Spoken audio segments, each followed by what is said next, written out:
He thought he was just helping a stranger fix her car, but the woman in tears was a billionaire bride running from a wedding she didn't want. Before we dive in, hit that subscribe button and drop a comment. Where in the world are you watching from?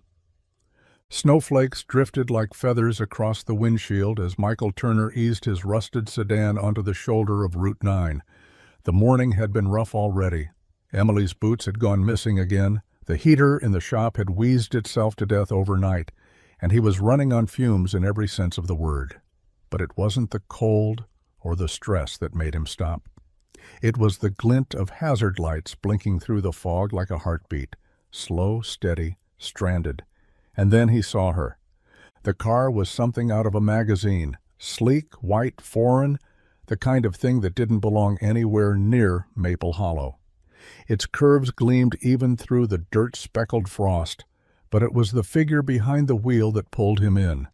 A woman sat hunched over, her forehead pressed against the steering wheel, shoulders trembling. She wasn't just stranded, she was crying. Michael pulled up behind her, shifted into park, and threw on his hazards. "Stay in the car, Em," he said gently.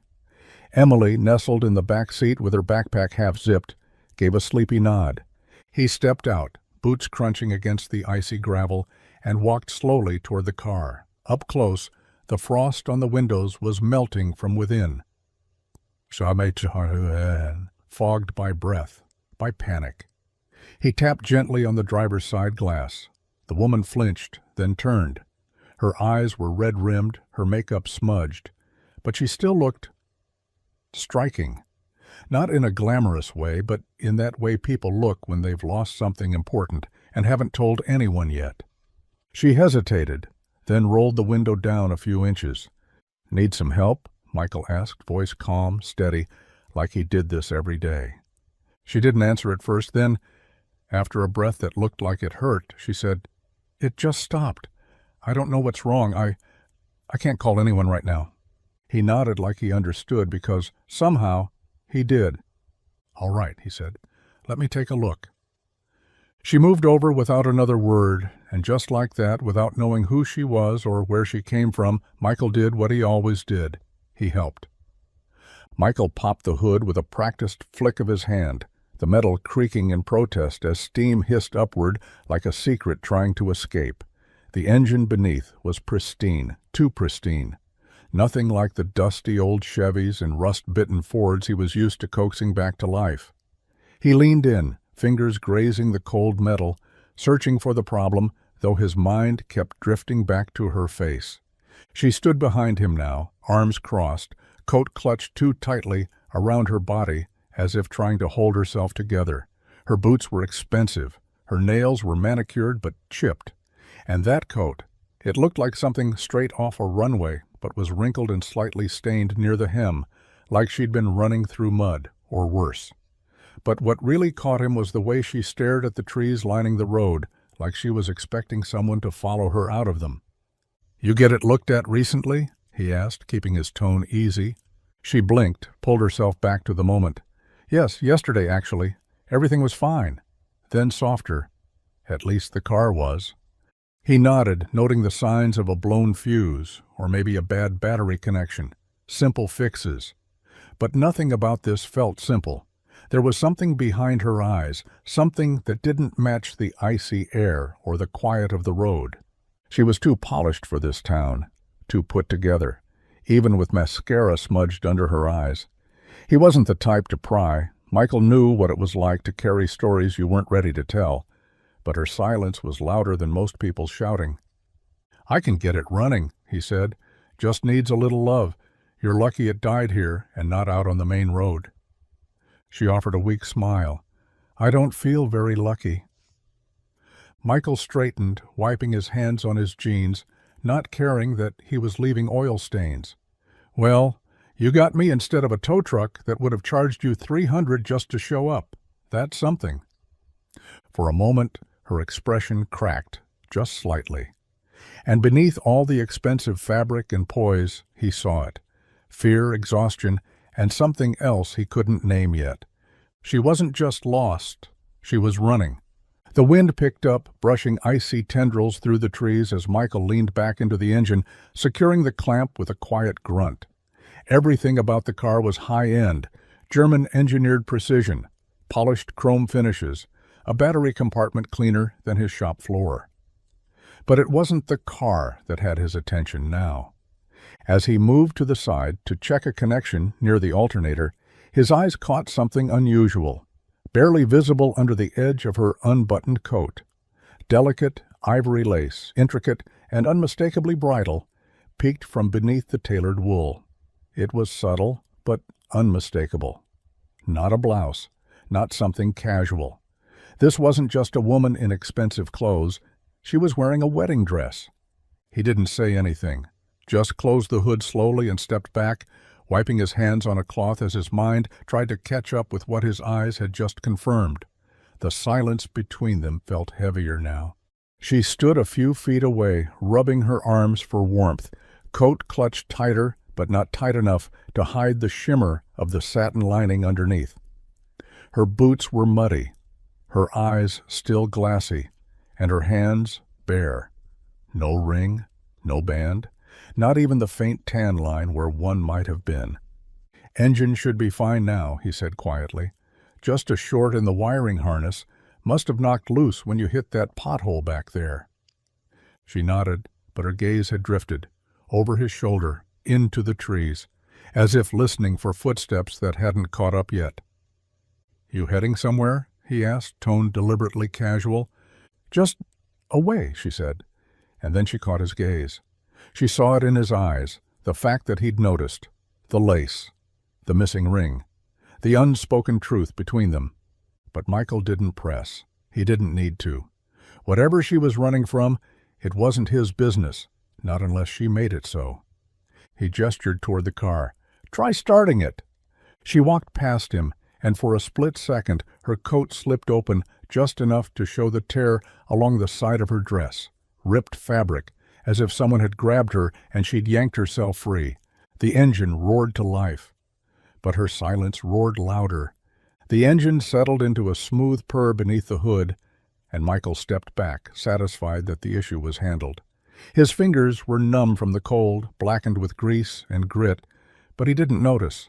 His focus stayed on her, on the woman standing a few feet away with her arms folded tightly across her chest, as if holding herself together took more effort than standing upright. She hadn't asked for much, and he hadn't offered more than what she seemed ready to accept. That was fine with him. He handed her a clean rag from the passenger seat of his car. She took it with a quiet thanks, and dabbed at her cheeks, careful not to smear what was left of her makeup. He didn't ask why she was out here alone in a wedding dress, or where she was going, or who she had left behind. He'd seen that look before, in war vets who'd returned to town too quiet for their age, in single mothers who paid him with wrinkled dollars and a guilty smile, in himself, in the mirror, after Grace had died.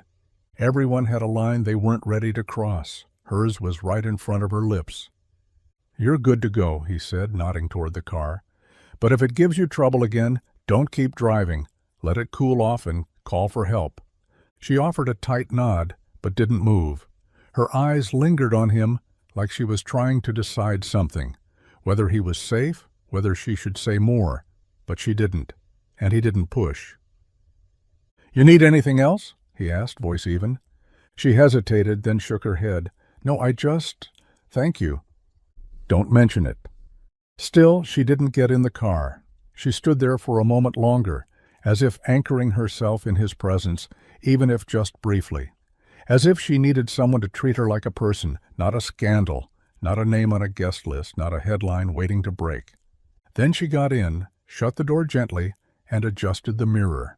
Michael stepped back, hands in his jacket pockets, watching as the car pulled away into the misty road. She didn't look back. She didn't have to. Some stories don't need to be told right away.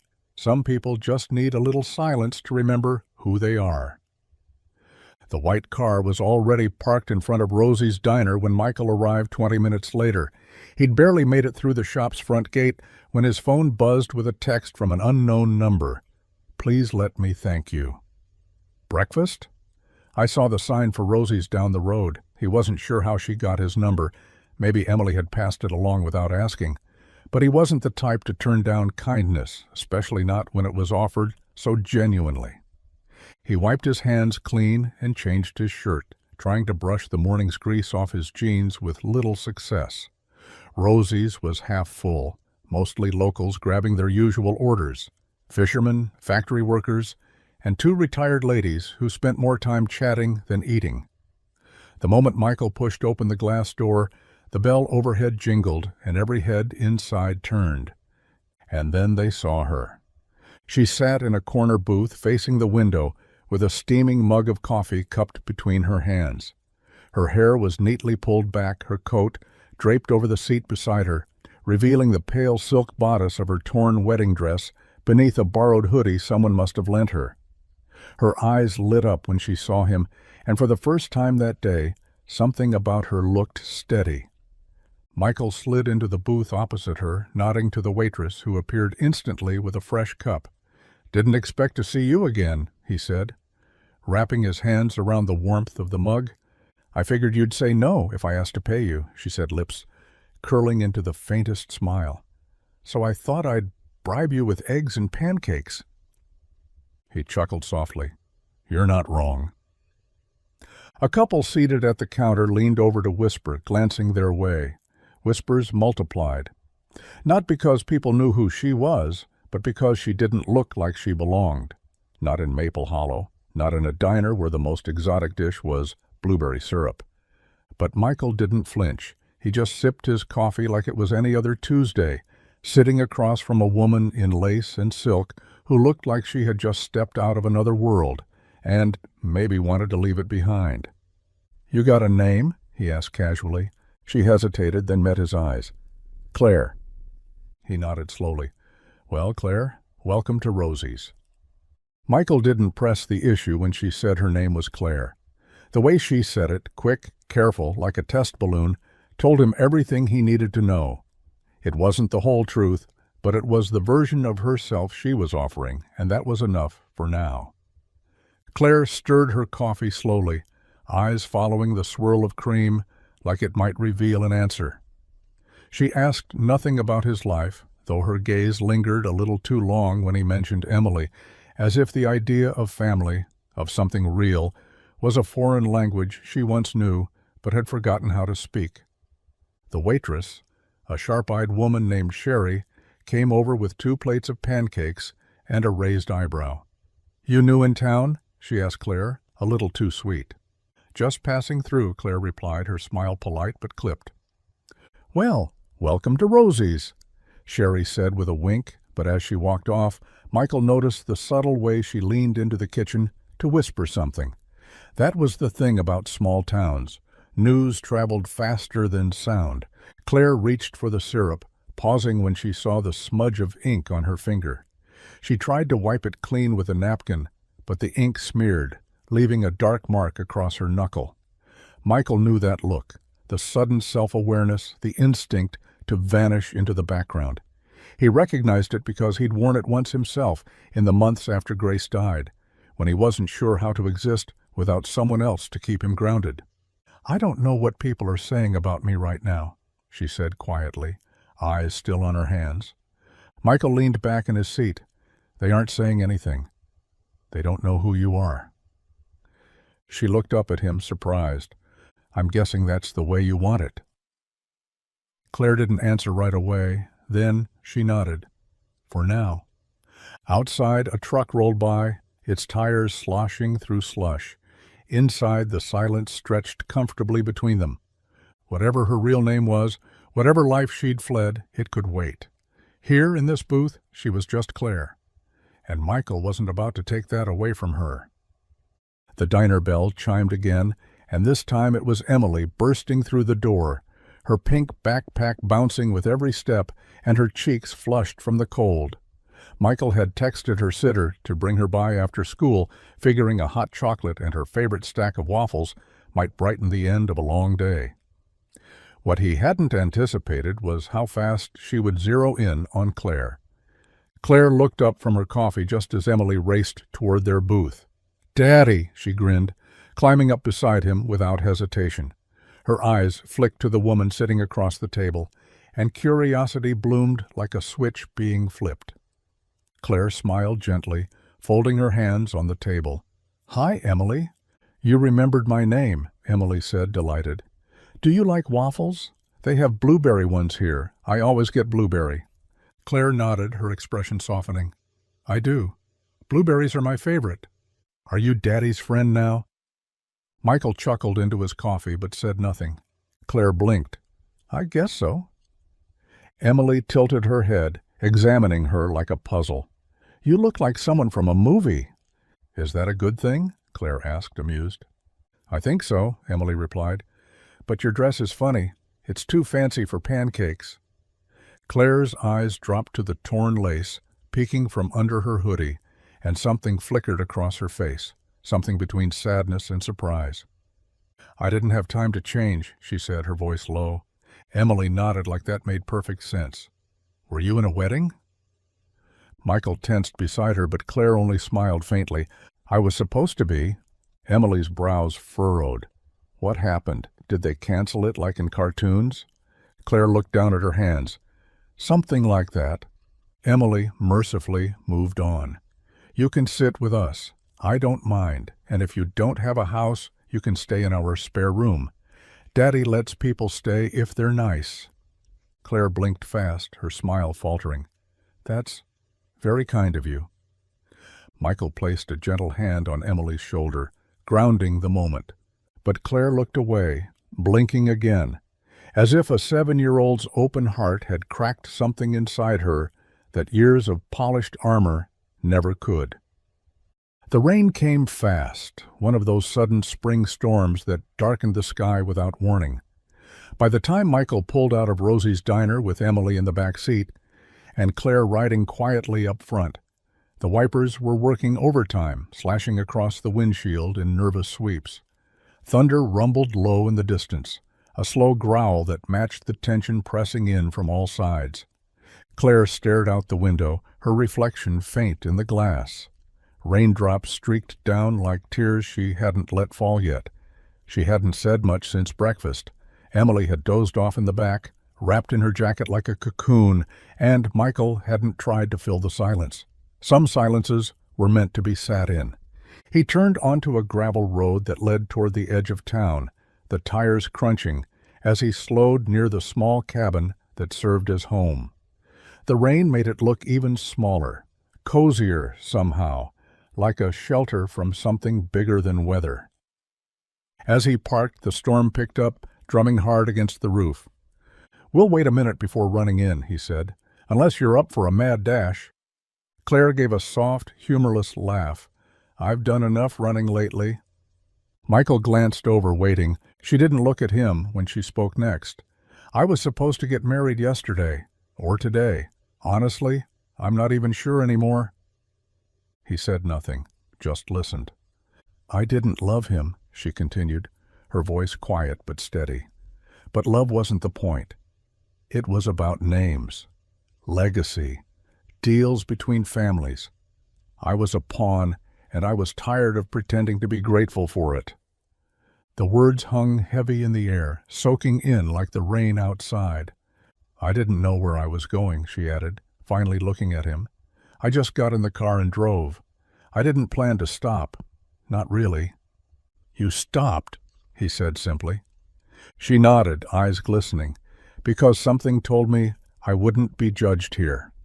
Michael leaned back against the seat, watching the rain smear the world into soft edges. "You weren't wrong." In that quiet, storm-wrapped moment, something shifted. Not a confession, not a full truth, but enough to matter, enough to begin. The rain hadn't let up. If anything, it had grown heavier, relentless, as if the sky had decided to wring itself dry all at once. By the time Michael carried Emily into the house, her head nestled against his shoulder, Claire stood frozen on the porch, her coat dripping, her arms wrapped tightly around herself like armor. Michael unlocked the door and nudged it open with his foot. "Come on in," he said, flicking on the hallway light. The warm glow spilled out into the night like a welcome. Clare hesitated. She glanced back at her car, now a blur behind streaked windows. For a moment he thought she'd say no, that she'd thank him, get back behind the wheel, and vanish down the dark road, but she didn't. She stepped inside. The house was small, old but clean. The living room was cluttered in a lived-in way. Boots by the door, a stack of Emily's drawings on the coffee table, a half-built Lego castle in the corner. Clare looked around, taking in the snapshots of a quiet life she didn't recognize, a life not defined by status or headlines. Michael set Emily on the couch, pulled a blanket over her, and then turned to Clare. "I've got a spare room," he said, scratching the back of his neck like he was unsure it was the right thing to offer. "It's not fancy, just warm, dry."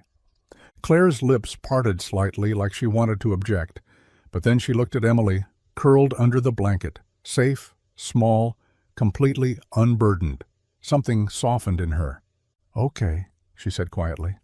"Thank you." He led her down the narrow hallway to a room with faded wallpaper and a single bed covered in a worn but clean quilt. A lamp sat on a small dresser next to an old photo of Michael and Emily in front of a snowman, both of them smiling like they didn't know the world could hurt. "If you need anything, I'll be down the hall," he said, lingering in the doorway. Clare nodded, stepping in slowly, fingertips brushing the edge of the dresser like she needed to touch something real. Michael didn't ask any more questions, and Clare didn't offer any more truths. But in that small room, with the storm still raging outside, she took her first deep breath in days. And for one night at least, she let herself feel safe. The next morning came quietly. The storm had passed, leaving behind wet roads and a gray, dripping calm that hung over Maple Hollow like a heavy coat. Michael slipped out early, letting Emily sleep in and leaving Clare to the silence of the spare room. He figured he'd grab gas, maybe a coffee, and think through what came next, though he wasn't sure what that even meant yet. The bell above the gas station door jingled as he stepped inside. Cold air from the cooler section mixed with the smell of burnt coffee and motor oil. Walt, the owner, gave him a nod from behind the counter, already halfway through a crossword. Michael poured himself a cup of black coffee, added 1 sugar, then turned toward the rack of newspapers by the register. That's when he saw it. Her face. Large, centered, unmistakable. Clare Whitmore missing hours before society wedding. He froze, coffee halfway to his lips. The headline was splashed across every front page, her picture elegant and polished, a far cry from the woman who had stood on the side of the road in a soaked coat and smudged makeup. The article's subheading read like a movie pitch: "Heiress vanishes on wedding day." Fiancé claims no idea where she went. Family remains silent. There were mentions of wealth, speculation of scandal, even a hint at foul play. Michael stared at the paper longer than he meant to. "You see that?" Walt said, leaning over the counter. "Whole mess. Bet she just freaked out and skipped. Probably on a beach by now."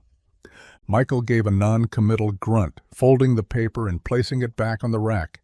His stomach twisted. She hadn't mentioned a last name, hadn't needed to. But now he knew. Clare wasn't just someone running from a bad decision. She was Clare Whitmore, the Clare Whitmore, heiress to Whitmore Automotive, worth more than the entire county put together. He paid for the coffee, kept his expression steady, and stepped back into the morning mist. The whole world would be looking for her now. But last night, she hadn't wanted the world. She'd just wanted a room, a blanket, and someone who didn't ask for anything in return. Michael took a long sip, heart suddenly heavy. He had no idea what to do next, only that something in his quiet, worn-down life had just shifted, and there was no going back. The smell of cinnamon and sugar filled the kitchen by late morning. Michael had taken a chance and baked one of the frozen apple pies Emily loved, figuring the familiar scent might make the house feel less like a stranger's shelter and more like a place someone could breathe in. Clare sat at the small kitchen table, fingers wrapped around a mug that had "Number 1 Dad" peeling on the side, but she hadn't taken a sip. He could tell something had shifted in her overnight. The restlessness was sharper now, The way her eyes darted toward the window, how her foot tapped beneath the table like her nerves had taken over where sleep had failed. She hadn't said much all morning, but he could feel the tension building, and he knew it wasn't the coffee making her hands tremble. Finally, she spoke. "Did you go anywhere this morning?" Her voice was quiet, but tight, like a held breath. "Just the gas station," he said, setting 2 plates down, 1 slice of warm pie on each. "Figured you could use a sugar rush." Claire didn't move. Did you see anything? About me?" Michael sat across from her and took a slow sip of his coffee before answering. "I saw the paper." Her shoulders tightened, her eyes locked on his face, scanning for judgment, questions, a shift in how he saw her. She didn't find any. He leaned forward and nudged the sugar toward her. "They got your good side in the photo." Claire blinked, stunned. "You're not going to ask why I left?" He shook his head. "I think I already know." She sat back in her chair, visibly shaken, hands clenched around the mug. "I can't go back," she whispered. "If they find me, they'll drag me right back to everything I walked away from." Michael stood, walked over to the counter and refilled her coffee without a word. Then he returned to his seat and looked at her gently. "Then they won't find you, not here." For a long moment, Claire stared at the dark liquid in her mug like it might dissolve the panic pooling in her chest. Outside, the sky was still overcast, but in that tiny kitchen, with the smell of apple pie and the silence of a man who didn't want anything from her, she let herself believe, if only for a second, that she might be safe. Michael was folding laundry when he found it. Claire's coat had been draped over the back of the couch all morning, the hem still damp from the night she arrived. He hadn't meant to go through her things, but Emily had knocked over her juice, and he'd grabbed the coat without thinking, intending to hang it by the door. The weight in the pocket caught him off guard. Too solid, too deliberate. His fingers brushed the small velvet box before he even realized what it was. A beat passed. Then another. He shouldn't look. He knew that. But curiosity has its own gravity, especially when wrapped in silence and lace, and a woman who's been running from a life she never wanted. He opened it gently. The diamond inside wasn't just big, it was unreal. Cold and glittering, set against platinum in a ring designed for spectacle, not sentiment. It didn't belong in this house. It didn't belong in Maple Hollow. It belonged in ballrooms, on fingers raised in champagne toasts, under spotlights and surveillance. Michael stared at it for a moment, the weight of its story louder than words. He thought about what it must have meant to her, what it symbolized, what she had walked away from. It wasn't just a ring. It was a cage disguised in brilliance. Quietly, reverently, he closed the box and slipped it back into the pocket. When Claire emerged a few minutes later, hair pulled back, eyes less restless than the night before, he didn't mention it, didn't flinch. He offered her a cup of tea like nothing had happened. She took it with a soft, "Thank you," her gaze lingering on his face a little longer than usual. Maybe she saw something in his expression. Maybe she noticed the way he looked at the coat and then away. But he didn't bring it up. He wasn't ready, and he sensed she wasn't either. Some things need to be carried until the person who dropped them is strong enough to pick them back up. So he waited. Not for the truth. Just for the moment she was ready to tell it. The old Dodge from down the street had coughed its way into Michael's driveway just after noon, the engine wheezing like a smoker in denial. Jim Harper, one of the town's few remaining Wubby-Bo of two veterans, had begged off fixing it himself. Arthritis didn't care much for loyalty, and neither did carburetors. Michael agreed to take a look. Claire was already out on the porch, sipping tea bundled in one of Emily's oversized hoodies and a pair of worn jeans someone had left in a donation box years ago. She looked nothing like the photo in the paper. She looked real. "You ever hold a socket wrench?" Michael asked, popping the hood and propping it with a stick. Claire raised a brow, smirking slightly. "Is that your way of asking for help or testing me?" He shrugged. "A little of both." To his surprise, she came over without hesitation, rolling up her sleeves and standing beside him like she belonged there. And oddly, she didn't look out of place. There was no arrogance in her movements. She watched, listened, asked questions, handed him tools with surprising accuracy. Her hands were too clean for the work, but her effort was pure. They worked in sync, her holding a flashlight steady, him elbow-deep in rust and oil. The occasional spark popped, the scent of gasoline rising as Michael tightened the last bolt.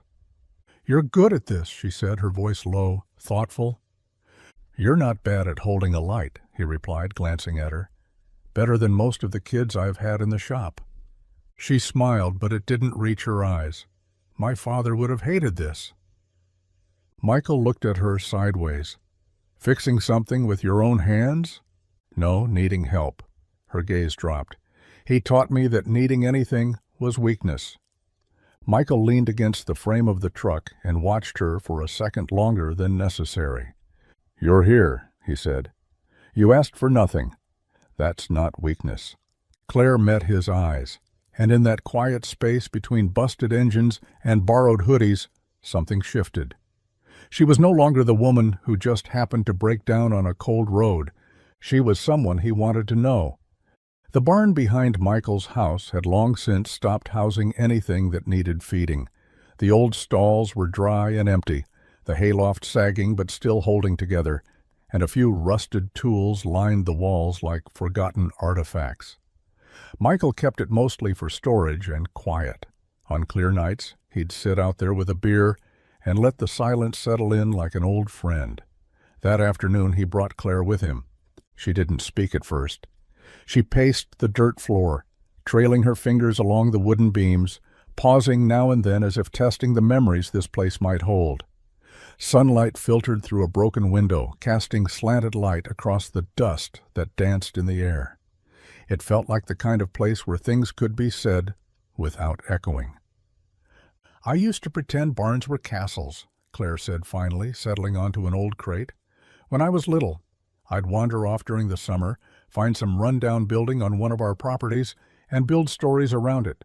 Queens, knights, dragons, anything that wasn't my real life." Michael leaned against the opposite beam, arms crossed, waiting. "My father hated that," she continued. "He used to tell me, imagination is for people with no direction. He'd drag me back inside, clean the dirt from my hands, and remind me that I was a Whitmore, that I had expectations to uphold, a name to protect." She looked up, eyes clear but far away. "That's all I ever was to him, a name, a piece of the family brand. And marrying Daniel, that was the final move in the game, a merger dressed up as love." Michael didn't say a word, just listened, letting her voice fill the stillness. "He never asked me what I wanted. Not once," she said, her voice tightening. "He just assumed I'd play my part, smile for the cameras, cut the ribbon, wear the ring, be the asset he needed." A pause.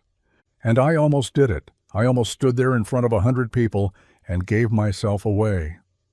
She looked at him then, for real. But then the part of me that still remembered castles and dragons, she said no. Michael nodded once. "Good." They didn't speak for a while after that. The dust floated, the light shifted, and for the first time in years, Claire felt like maybe she didn't have to be anything but herself.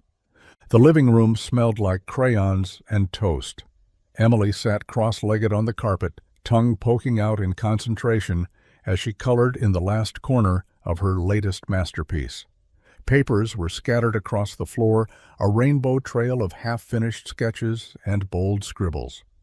Claire sat nearby on the couch, watching with quiet amusement as the little girl hummed to herself, completely absorbed in the moment. Michael was in the kitchen, rinsing dishes, letting the sounds of home fill the space between them. The radio played softly in the background, an old country song about winding roads and second chances. Claire found herself listening harder than she meant to. "Done," Emily announced proudly, holding up the picture for approval. "Look!" Claire leaned forward as Emily bounded over, the drawing gripped in both hands. The paper was slightly wrinkled, the crayon strokes heavy in some spots, faint in others, but the image was unmistakable. 3 stick figures standing side by side. One tall with a wrench in hand, one small, smiling with curly hair, and one in a long dress, holding both their hands. Claire blinked. "That's me," Emily said, pointing to the smallest one. "And that's Daddy. And that's you." Claire stared at the figure in the dress. Her hair was drawn long. Her eyes were bright blue. And above the trio, in big, shaky letters, Emily had written the word family. Something in Claire's chest pulled tight. "Do you like it?" Emily asked, bouncing on her heels. Claire swallowed, her voice soft. "I do, very much." Emily grinned, then darted off to hang it on the fridge, using 2 mismatched magnets to pin it in place like it was worth more than gold.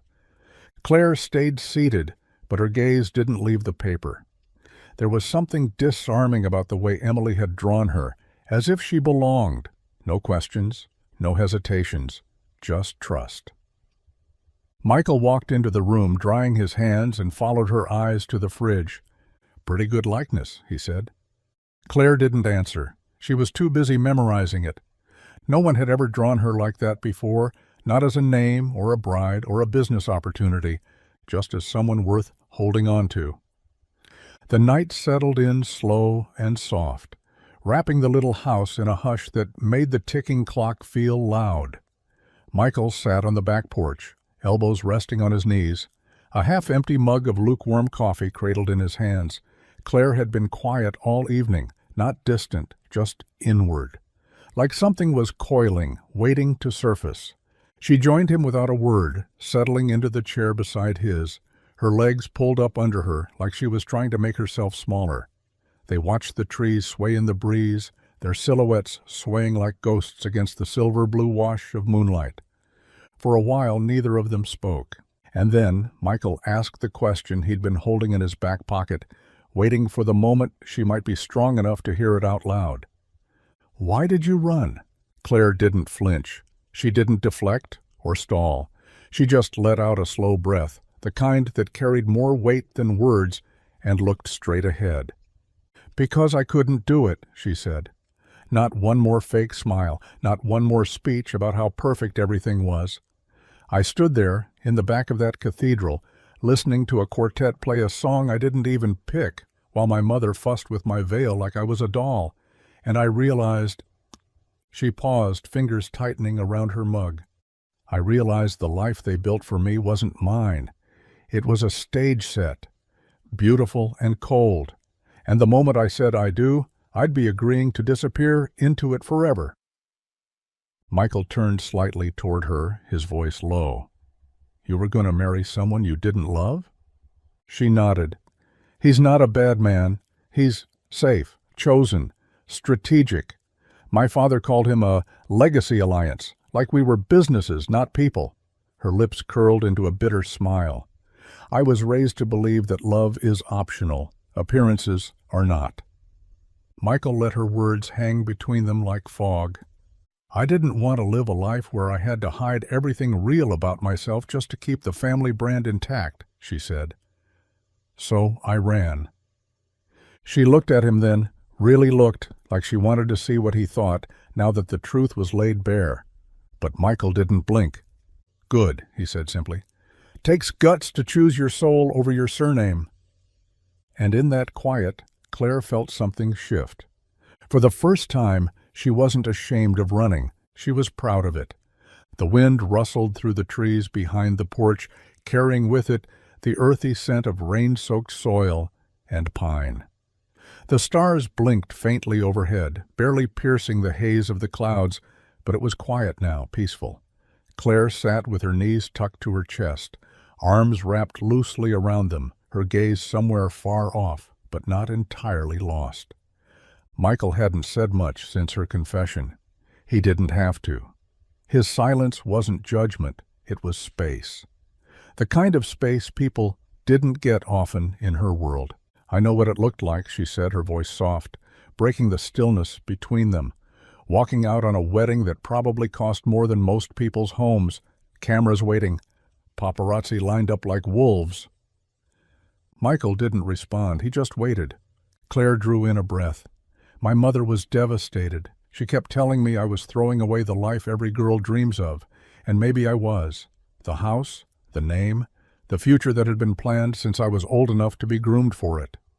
She paused, looking down at the mug in her hands. The tea had long gone cold, but she clutched it anyway, like it held something important. But I didn't want a perfect life, she said. I wanted a real one. Michael's eyes flicked to her. The moonlight brushed across her face just enough to catch the edge of her vulnerability. She wasn't performing. She wasn't explaining herself for sympathy or applause. She was just telling the truth. I wanted to wake up next to someone who didn't see me as a transaction. I wanted to laugh at stupid things and burn pancakes on Sunday mornings and fix things when they broke instead of throwing them away. Her voice cracked a little. She didn't apologize for it. I didn't want to be an accessory. I wanted to be a person. Michael leaned forward, resting his forearms on his knees, meeting her gaze. You ever think that maybe you just finally remembered what that feels like? Claire smiled then, tired but genuine. Yeah, I think I did. And under the stars, beneath the quiet sky of a town no one cared to look at on a map, she felt something she hadn't in a very long time. Home.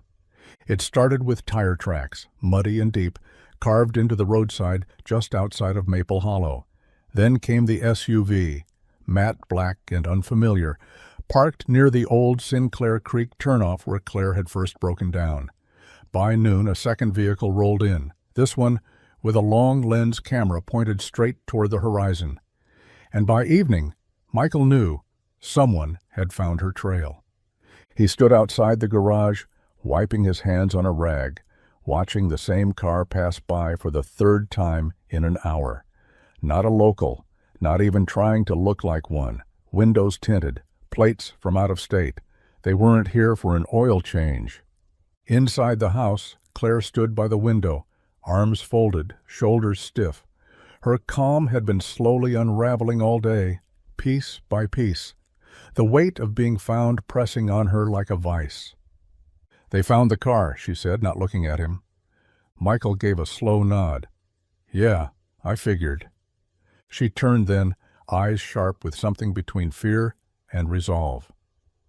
They'll come here. They'll ask questions. You don't owe me anything, Michael. If this causes trouble for you or Emily... Stop, he said gently. You don't have to run again. Not yet. Claire hesitated, her mouth parted like she had more to say, but nothing came out. Instead, she pressed her hand to the windowsill and watched another car creep past the house, its brake lights flaring just a second too long. Michael stepped up beside her. Let them circle. Let them wonder. They don't know anything unless you give it to them. But they always find a way, she whispered. He didn't argue. He'd seen enough of the world to know that some storms couldn't be outrun, but you could ride them. You could decide where you'd stand when they broke. Outside, camera lenses turned, eyes searching through windshields and across fences, hungry for a glimpse of the heiress turned ghost. Inside, Michael poured 2 cups of coffee and set one quietly in front of her. Let the world rattle its cage. He wasn't letting her go without a fight.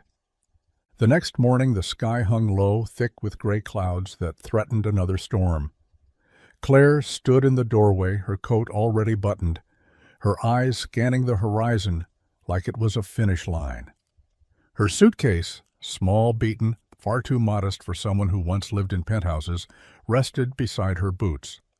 Emily's drawing still hung on the fridge behind her, the word family scrawled in bright purple crayon. Michael stood in the kitchen, drying a dish that had been dry for 5 minutes. He wasn't looking at her, but he felt her silence like a change in pressure. She hadn't said the words yet, but she would. I think I should go, Claire said finally. He looked up. Her voice was even, but there was something trembling underneath it. She wasn't panicked. She was preparing, for goodbye, for cameras, for the return to the life she'd barely escaped. It's getting harder to keep them away, she added. If they get one photo of me here, They'll pull you into it. Emily, too." Michael nodded slowly. He walked over and set the dish down, hands resting on the edge of the counter. "I figured this might come," he said. Claire watched him, waiting. For protest, for a plea, for something to anchor her here. But he didn't give it. Not yet. Instead, he leaned against the counter and let the quiet stretch between them. "I never expected you to stay," he said. "I don't expect anything." She flinched a little, but he saw the relief, too, the freedom in not being needed to fill anyone's empty spaces, but also the ache of not being asked to. "I don't want to go back to that life," she admitted, "but I don't know how to live another one. Not really." He stepped closer, careful. "You don't have to know yet. You just have to want to try." Claire's hand tightened on the handle of her suitcase. She looked toward the door again, then back to him. "But you won't ask me to stay?" Michael shook his head. "You've had enough people trying to make your choices for you." She nodded slowly, jaw clenched, eyes wet, but defiant. Then quietly, she opened the door. But she didn't step through it. Not yet. The house was quiet when Michael woke up, too quiet. The kind of quiet that didn't just mean someone was asleep, but that someone was gone. He stepped into the kitchen barefoot, the early light slanting through the windows in pale gold streaks. The coffee pot was still full. The chair where Claire usually sat was pushed in neatly. Her borrowed hoodie was folded on the arm of the couch. No shoes by the door, no suitcase, no car in the driveway, just a note. It lay flat on the table, a single sheet torn from Emily's drawing pad. No envelope, no flourish, just plain ink in small, careful handwriting. "Thank you for giving me one honest day." Michael stood there for a moment unmoving. He read the words once, then again. And then he didn't read them anymore, he just felt them. She hadn't said goodbye, she hadn't left a number or a plan or even a name, just that sentence, just that truth. He sank slowly into the chair she'd sat in the night before, running a hand over his face. The ache in his chest wasn't sharp, it was dull, settled deep, the kind of weight that didn't go away quickly. He wasn't surprised. He'd seen it in her eyes the night before, the pull of guilt, the echo of fear, the quiet calculation of how much she might ruin by staying. She'd done what she thought was right. He glanced over at the fridge. Emily's drawing still hung there, the three of them holding hands, the word family scrawled above. He considered taking it down, but instead he smoothed the edges and left it exactly where it was, because maybe Claire had left, but so had the version of her that lived for appearances and silence. And maybe, just maybe, what they'd built in that short time wasn't over, just paused. For now, he folded the note, slipped it into his wallet, and poured himself a cup of the coffee she hadn't touched. One honest day. He hadn't realized how much it meant, until she was gone. The days returned, as they always did. Morning light filtered through the blinds in familiar slats, Emily's laughter echoed from the hallway, and the coffee brewed at the same time it always had. Michael went back to work at the garage, back to wiping grease off old engines, back to tuning up tractors and pickup trucks that coughed through life like they were too stubborn to die. But everything was off by half a degree. Claire's absence wasn't loud. It didn't announce itself in grand, cinematic ways.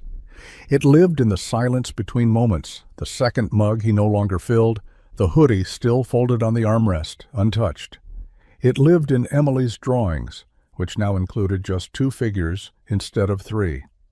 And it lived in Michael's chest, a slow pull that tightened a little each time he walked into the kitchen and didn't see her at the table.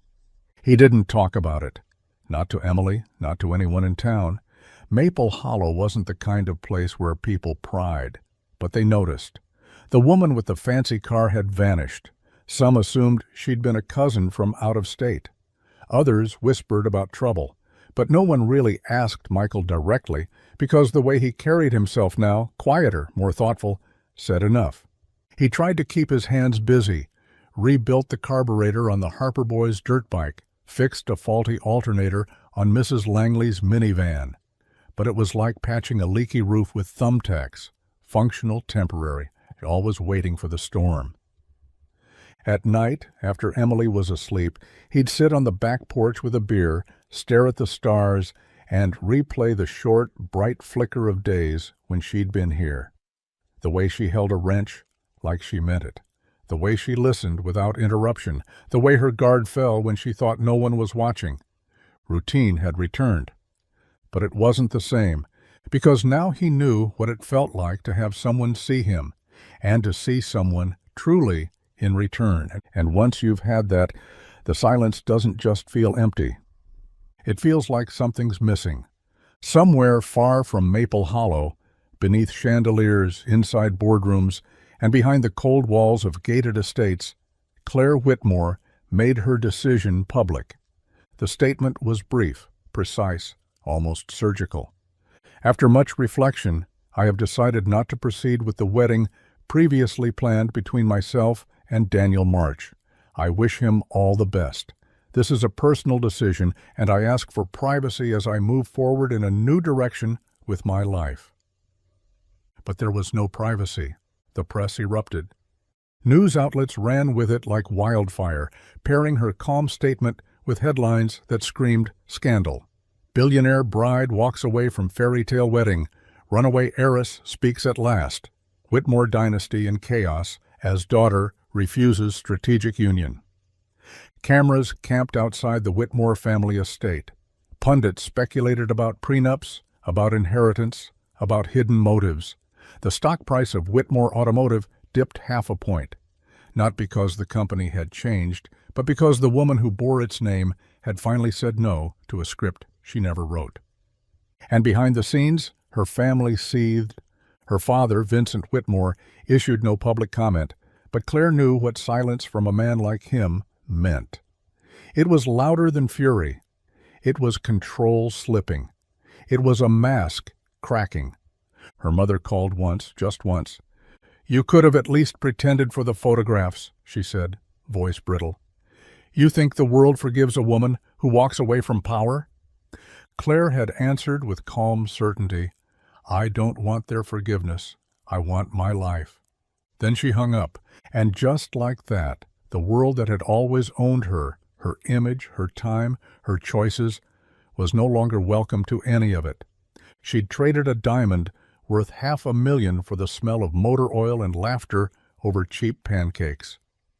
And while the world screamed betrayal and chaos, Clare, for the first time in her life, felt something else entirely. Freedom.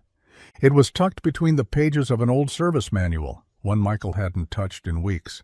He found it on a Tuesday, just after closing up the shop, when the late afternoon sun slanted through the garage windows and painted everything in gold and dust. He wasn't looking for anything, just killing time, flipping pages out of habit. But there it was, an envelope. No name, no return address, just his. Inside a check, blank. Not unsigned, just blank. The line for the amount was untouched. So was the memo. But Clare had signed it in smooth, elegant ink, her signature confident, sharp. It was the kind of check someone with power leaves behind when they want to ease their conscience, or maybe by silence. Michael stared at it for a long moment, not out of temptation, but out of something harder to name. Anger, maybe, sadness, disappointment, not at her. At what the world had trained her to believe people wanted from her, what she thought he might expect. He held it up to the light. It shimmered slightly, perfect, cold. And then he tore it, slow, steady, straight down the middle. Then once more, he dropped the pieces into the trash, wiped his hands on his jeans, and leaned against the workbench, staring at the spot where the envelope had been, like it had spoken to him. Maybe it had. She hadn't meant it as payment, he knew that.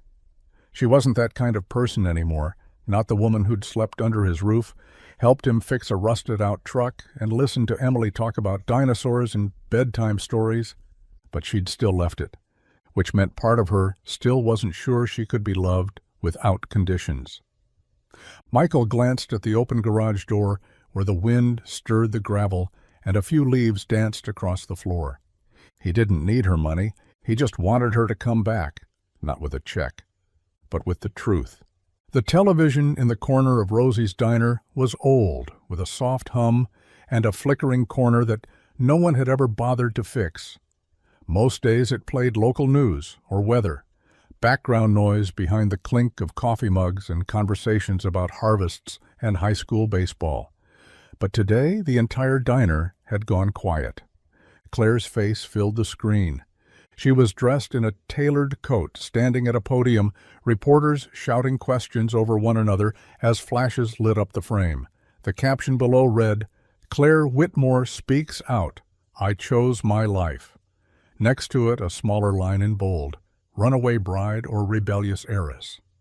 Michael had just set Emily's hot chocolate down when he saw her looking up, eyes wide, marshmallow halfway to her mouth. "Daddy, that's Clare." Michael froze. He turned slowly, catching her expression, confused, curious, not yet shaped by the way the world spins a story before it hears the truth. The camera cut to old footage, her engagement party, smiling beside a man in a tux, lavish decor, helicopters overhead, the kind of world that never touched Maple Hollow. "Why are they calling her a runaway?" Emily asked. Michael sat down beside her, his voice calm but careful. "Because she left a wedding she didn't want." Emily furrowed her brow. "But people are allowed to do that, right?" He smiled faintly. "They should be." Emily turned back to the screen, watching Clare hold her composure in front of a sea of flashing lights. But her eyes weren't the same as the woman who had drawn with her on the living room floor or helped her make blueberry pancakes with too much batter. They were harder now, guarded. "Are they mad at her?" she asked softly. "Some of them, yeah. But she didn't do anything bad." "No," Michael said, resting a hand on her back. "She did something brave. And sometimes people don't like brave." Emily sat with that, then nodded. "I miss her." He did too. But he didn't say it out loud, because right now all he could do was watch the girl from the headlines and wonder if somewhere behind that polished armor Clare was missing them just as much. The first sign was the familiar sound of tires crunching over gravel, then the low hum of an engine, smooth, steady, not hurried. Michael didn't look up right away. He was under the hood of a pickup that hadn't run properly since '92, hands stained with oil and mind half-focused on the ticking engine block. But something about the stillness that followed made him straighten. When he turned, she was already out of the car. No paparazzi, no entourage, no headlines chasing her heels, just Clare. She wore jeans this time, a simple black sweater. Her hair was down, wind-blown from the ride. No makeup, no press-ready smile, just her. The version of her he remembered from quiet mornings and porch confessions, the one who didn't ask for permission to be herself. Michael stepped out from under the hood, wiping his hands on a rag as she approached. Her steps were cautious but certain, like someone returning to a place that had never fully left her heart. "I wasn't sure if I should come," she said, voice calm but edged with nerves. "You came," he replied. A beat passed. Then another. "I'm not running anymore," she added. "Not from them, not from myself." He nodded slowly. "Good."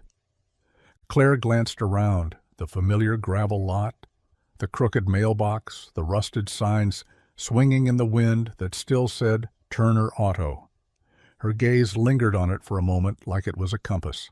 "I don't have a plan," she said quietly. "No 5-year vision, no mapped-out future, just a feeling that I need to start where I was, last honest." Michael didn't move. He didn't say the words she might have expected. No dramatic embrace, no sweeping declarations. Just the steadiness she'd always found in him. "You hungry?" he asked finally. Claire smiled, the kind that started in her eyes. "Yeah, I am." He turned toward the house without a word, holding the door open behind him. And just like that, Clare Whitmore returned to Maplewood, not to finish a story, but to begin a new one she chose, one that felt real. The old Turner Auto Garage had always been a one-man kind of place. One bay, one lift, one set of tools for every job under the sun. The concrete was cracked in places, the siding faded by years of sun and storms, and the heater only worked if you kicked it twice and prayed. But it was steady, honest. It was Michael's, which made the new construction stand out all the more. The second bay went up quietly, without ceremony. A few local contractors, a load of reclaimed wood, a couple curious neighbors who drove by slow, squinting, wondering if the world was shifting just a little off-axis. Michael didn't explain much, and Claire never made it about her. She wrote the check, oversaw the permits, delivered hot coffee to the crew at dawn, and helped carry lumber even when they told her not to. But she never once asked to put her name on it. No sign, no plaque, no photo op. She wasn't trying to brand anything. She was just trying to build something. Michael watched the new bay rise with quiet gratitude, half in awe, half in disbelief. Not at the money, he didn't care about that, but at what it meant. She wasn't just staying, she was investing, not in the shop, in him, in them. Claire showed up each day in jeans and a work shirt, hair pulled back, a smudge of sawdust on her cheek like it belonged there. She asked questions, took notes, and when the final beam was set in place, she stood back with her hands in her pockets and didn't say a word, just smiled. That night, Michael walked the floor of the new bay, the scent of fresh wood and oil mingling in the air. It was bigger than he'd imagined, room for more work, more repairs, a future that felt suddenly wide open. He turned to Claire, who leaned in the doorway, watching him the way someone watches a storm finally pass. "You didn't have to do this," he said. "I know," she replied. And that was all, because what they were building didn't need a label, it just needed space to grow. The first time Claire took an order at Rosie's Diner, she spilled half a pot of coffee and forgot to write down a table's pancake toppings. The regulars were amused, not annoyed. They watched her like she was a puzzle they'd just started to solve. Claire laughed it off, cheeks flushed, but smiling in a way that felt lighter than anything she'd worn in her past life.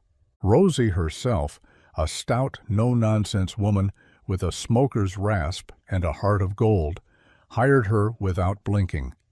"You can carry a tray, and you know how to say please. That's more than most," she'd said. "Besides, the town could use something new to talk about." Claire worked mornings, the shift that started before the sun finished rising, where truckers, teachers, and farmers rolled in half awake and hungry. She wore a borrowed apron and tied her hair back in a messy knot, her only jewelry a hair tie on her wrist. There was something refreshing in the clatter of plates, the sticky syrup bottles, the smell of eggs and burnt toast. Nothing was curated. Nothing was staged. It was just real. She learned names fast. She remembered which regular took his coffee black and which one liked an extra napkin under his plate. She refilled glasses, wiped booths, made mistakes, and laughed through all of them. And slowly, the whispers that once followed her turned into nods, into warmth, into respect.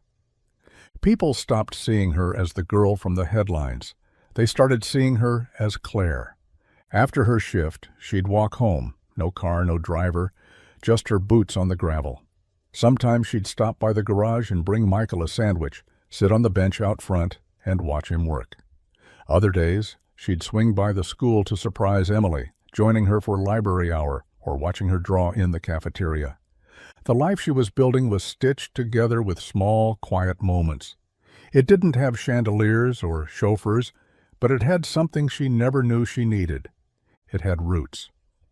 And for the first time in her life, Claire wasn't just existing. She was living. The county fair arrived like it always did. Trucks rolling in with rattling trailers, teenagers hanging up string lights between poles, the scent of kettle corn and diesel filling the air before the rides were even fully built. Maple Hollow didn't do big or flashy, but what it did do, it did with heart. Homemade pies, hand-painted signs, and the whole town showing up just to see each other smile. Claire hadn't planned on going. She wasn't sure she'd earned that space yet. Still felt like a guest in a town that was learning to forget the headlines. But when Emily appeared in the doorway, twirling in a sparkly skirt, asking if Claire could come too, she couldn't say no. She didn't own a dress anymore, at least not one suited for hay bales and fiddles, but Sherry from the diner insisted she borrow one. "It's nothing fancy," she said, handing her a soft blue number from a box in her attic, "but it's got a little twirl to it." That night, the fair glowed under the stars. Rows of mason jars lit up the booths. Kids ran wild with sticky fingers, and the Ferris wheel creaked in slow, gentle circles. Claire stood near the edge of the dance floor, unsure, watching couples sway in time to a country song she'd never heard. Then Michael appeared. No suit, no speech, just jeans, a flannel shirt, and that steady look she had come to trust more than anything. He held out his hand without saying a word. She took it. The music wasn't perfect. The beat was slow and easy, the fiddle a little sharp at the edges. But under the string lights, beneath a sky bursting with stars and the scent of funnel cake, Claire let him pull her in close. His hand rested at her waist, her fingers laced with his, and they moved, not gracefully, but with intention, with something better than polish, with truth. People watched, sure, but no one whispered. Because by then, everyone knew what they were seeing. Not a story, not a scandal, but something real, something worth dancing for. It was a quiet Sunday afternoon, the kind Maple Hollow did best. The dishes were done, the laundry folded into uneven piles, and Michael was out back, fixing a squeaky hinge on the screen door. Claire sat cross-legged on the living room rug, helping Emily piece together a 1,000-piece puzzle of a sunflower field, though they were still missing the edge pieces and had built most of the middle out of order. Emily, always talkative, had been unusually quiet. Her little brow furrowed as she pressed two sky-blue pieces together with the intensity of someone solving the world's problems in cardboard. Then, without looking up, she asked, "Are you my new mom now?" Claire froze. The words landed softly, but their weight hit like thunder. She looked at Emily, really looked, her wide, curious eyes, her tiny hands resting on the puzzle, the sincerity in her voice so open, so unguarded, that it made something catch in Claire's throat. Emily continued, her voice quiet. "You live here now, and you're nice, and Daddy smiles more." Claire blinked fast, her heart racing. She had prepared for a lot. Hard questions, the press, rebuilding her life from scratch, but not this. Not the way Emily said it, like it wasn't a test, but a hope. Like she wasn't asking for perfection, just for something she could call real. Claire reached out gently, brushing a strand of hair from Emily's forehead. "I'm not your mom," she said softly, "but I love being here with you, and I love being your friend." Emily tilted her head. "But could you be?" Claire felt the question in her bones. She took a slow breath, then nodded. "If that's something you'd want one day, I think I'd like that too." Emily smiled, not wide, not dramatic, just the kind of smile that settles into the soul and stays there. Then she handed Claire another puzzle piece. "This one looks like it goes in the sun." Claire took it, her fingers brushing Emily's, and placed it carefully into the yellow center. And just like that, the picture began to come together. The letter sat folded on the kitchen table for 3 days before Claire mailed it, not because she didn't know what to say, she had known for weeks, but because putting it on paper made it real, final. The closing of a chapter she had lived most of her life inside, even when it no longer fit. It wasn't long, no flowery language, no carefully constructed diplomacy like the notes her father had raised her to perfect. Just the truth. The kind of truth that didn't beg to be accepted, only spoken. "Dad, you always taught me strength meant control. that to lead was to win, and to win was to sacrifice. I know now that what you really meant was, don't feel, don't waver, don't show them anything they can use against you. I lived that way for a long time. I wore the dress, gave the smiles, walked the rooms full of people who called me admirable without ever knowing who I really was. I did everything right, until I realized I was building a life I didn't recognize. When I left, I didn't do it to hurt you. I did it because I was tired of pretending, tired of measuring my worth by expectations I never agreed to. You might never understand why I chose this life, why I chose a garage, a diner, a little girl who draws me holding her hand. But it doesn't matter if you do. Because for the first time, I'm not asking you to approve. I'm not asking for permission. I'm just letting you go. And I forgive you for not seeing me, for loving the version of me that made sense on paper. I hope one day, if you ever look past that version, you might see the person I've finally become. I'm happy, Dad. That's the only legacy I want now. Claire.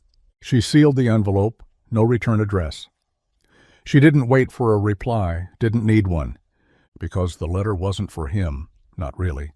It was for her, for the girl who finally let go of a name she didn't need to be whole. The morning the new sign went up, the sky was just beginning to shift from lavender to gold. Michael stood out front, coffee in one hand, wrench in the other, watching as the final bolts were fastened into the wooden frame above the garage door. The smell of fresh paint still lingered in the air. It wasn't flashy, just clean lines, bold lettering, and something that finally felt like it told the truth. Turner and Whitmore Honest Auto, built with trust. Claire had fought him on it at first. She said her name would bring attention, maybe even trouble, that people might come looking, not for oil changes or brake repairs, but for the heiress who disappeared and came back different. But Michael had looked her in the eye and said, "That's not who they'll see here." And he'd been right. In Maple Hollow, names weren't just about legacy, they were about reputation.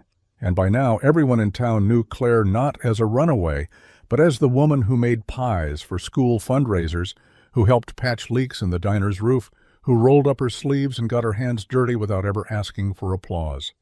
The day the sign went up, people stopped to take pictures. Some smiled, some nodded. Some even clapped when they thought no one was watching. Rosie brought a thermos of sweet tea to celebrate. Emily beamed like they'd just built a castle. Claire stood beside Michael, eyes on the sign, hands tucked into her back pockets. "You sure?" she asked softly. Michael didn't even look away. "Yeah, we built this together." She smiled, slow, warm, the kind that came from deep in her chest. "I guess we did." Later that afternoon, a new customer pulled into the lot, someone just passing through, their bumper rattling and their GPS confused. They asked if this was the place with the honest mechanic. Michael glanced at Claire, who was under the hood already, sleeves rolled, hands steady. "Yeah," he said, "this is the place." The school gym smelled like crayons, floor wax, and curiosity. A line of folding chairs faced a makeshift stage where a dozen restless kids wiggled in their seats, sneakers squeaking against the tile. It was career day at Maple Hollow Elementary, and everyone had shown up, farmers, firemen, shopkeepers. Emily, now a teenager and taller than Claire had ever expected, sat in the back row near the windows, arms crossed but eyes watching closely. Claire stood at the front, her boots scuffed, sleeves rolled up, a grease stain on her elbow she hadn't noticed until halfway through the morning. She'd been invited as the co-owner of Turner and Whitmore Honest Auto, but when the teacher asked her to share something inspiring, Claire set her notes aside and spoke from somewhere quieter, truer. "I wasn't always a mechanic," she began, hands folded calmly. "I didn't grow up dreaming about spark plugs or busted radiators. I grew up in mansions, eating dinners I couldn't pronounce, surrounded by people who smiled without meaning it." The kids blinked, interested now. "On the day I was supposed to get married, I ran," she said simply. "I left behind a wedding dress, a guest list with 1,000 names, and a future I didn't choose." She paused, letting the silence stretch just enough. I broke down, literally, on the side of the road in the middle of nowhere, and I was scared. But someone stopped, a stranger, covered in engine grease, who asked me if I needed help without asking anything else. He didn't care about my name. He cared that I was stuck. The kids leaned in, wide-eyed. I stayed in that town for one night, then two, then forever. Claire looked over at Emily, who smiled without rolling her eyes this time. I found something on that road, not just a man, not just a daughter, not just a business, she smiled. I found something far better than the life I'd left behind.